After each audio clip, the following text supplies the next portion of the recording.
Recently I started a challenge series in Black Desert known as an Ironman. The goal? To reach 700 gear score. The restrictions? I'm not allowed to use the central market for any reason ever.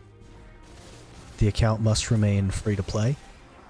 And I'm not allowed to make a seasonal character. These restrictions make simple things quite complicated. While waiting for Zarka to spawn, I opened up a couple of boxes from my Black Spirit safe.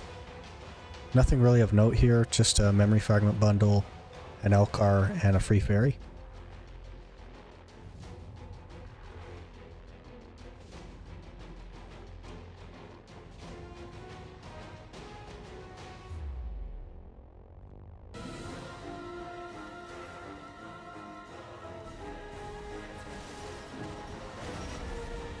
I think this is only the 4th Zarka I've been to, which is absolutely crazy because it marks our 4th piece of boss gear because I got a box from him.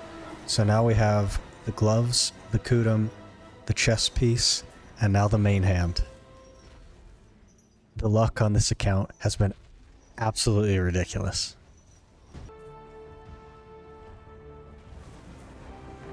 Hey, level 60. That gives us access to the Kaposha belt. Trying my hand at Night Vendor again. I made a couple of alts just to passively collect energy to dump toward Night Vendor.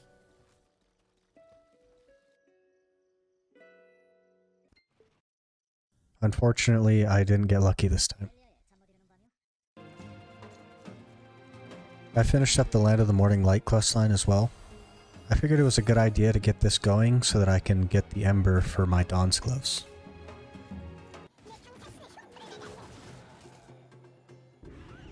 I did a couple of the lower Calamity levels on Bari and the Bamboo boss. I'm by no means proficient at Sork or the bosses, so it'd be pretty hard for me to do some of the higher Calamity levels. It's also going to take quite a while for me to get C10 bags anyway, so I'm in no rush to get the Ember for this to make the Dawn's Gloves. Snuck off to Night Vendor again, and on the first roll was a Gaiath Helm. That's 5 of the 7 boss pieces that we need for the account already. The luck is absolutely incredible. I was working on the Bartali adventure log, and I got to this point in book 2 where you have to hunt a giant brown bear with a matchlock. Now, you can rent a matchlock from this guy over here in North Kaya Pier. There's a guy where you can rent a matchlock for 10 CP. But when using that matchlock against a brown bear, I found that you run out of shots before you even make a dent in the bear. So I'm going to have to make a matchlock. But if we push F2,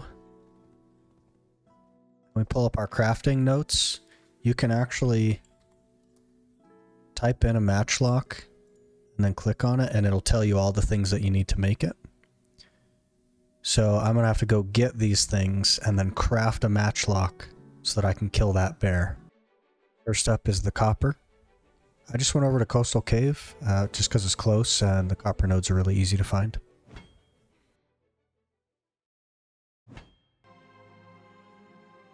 Next, it's over to Calpheon for the tin ore. This one's a little bit less obvious, but tin can be found in these diorite rocks that are kind of strewn about just north of Calpheon.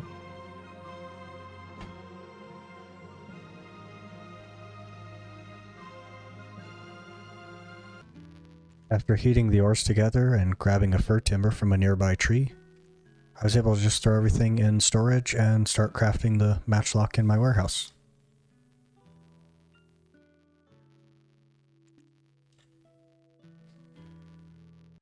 And there it is.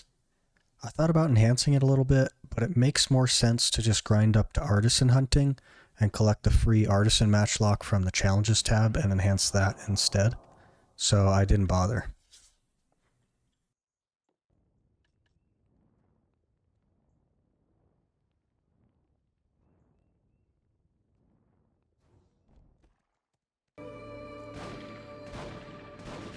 Even at base level, the matchlock made pretty quick work of the bear, and I was able to continue on with the rest of the adventure log.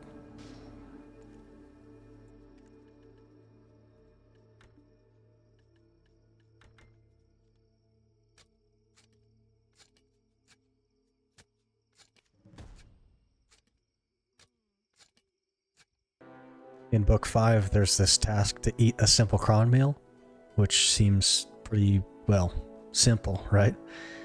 Except that I can't use the central market. So this one really had me worried. I was thinking about all of the things that I'd have to go get and how long it would take just to be able to make a simple cron meal for this part of the adventure log. But luckily, they actually, as a new player, give you a couple of high-quality food boxes, so I was able to get my simple cron meal from there.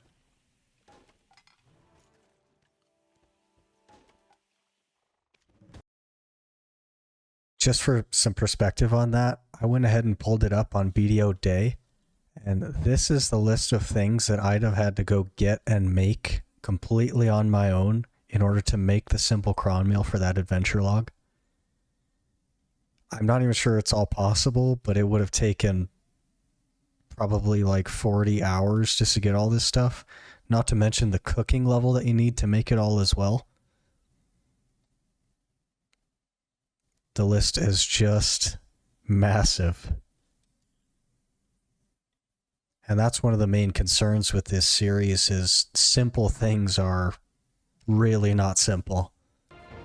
I was really unsure if I wanted to do ruins rings or crescent rings for the series, but since I have to go to Bloodwolves and Tashira for the potion pieces anyway, I thought it made the most sense to do those first, and then if I get enough ruins rings to make ruins rings, then great, and if not, then I'll just go to Crescents and do that instead.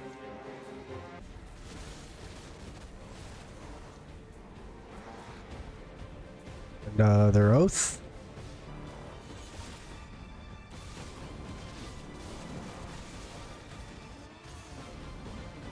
Another oath.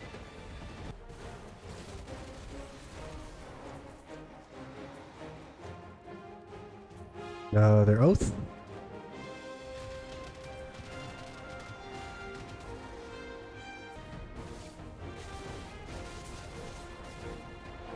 Another oath already.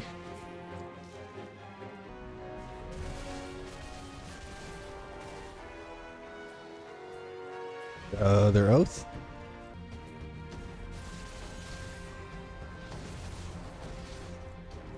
Another oath.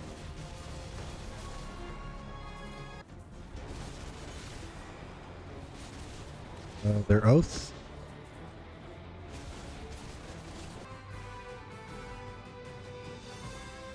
Alright, it's time to roll for our tag class.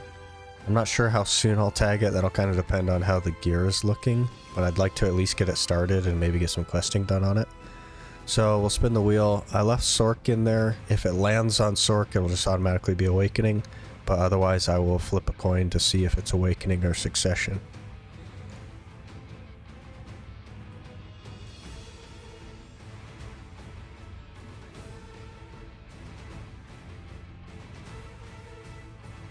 Guardian, okay, that's not too bad.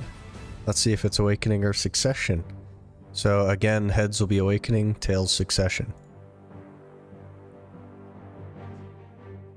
Awakening Guardian, okay. I got to the point in the adventure log where it was time to do Quint, and I was actually like really surprised. My experience with Quint has always been you just kind of like tag him and then wait for him to despawn because nobody does him. But this time there was like quite a lot of people there and he actually died. So I figured I'd just keep beating up on him until he died, but that's the Quint portion done.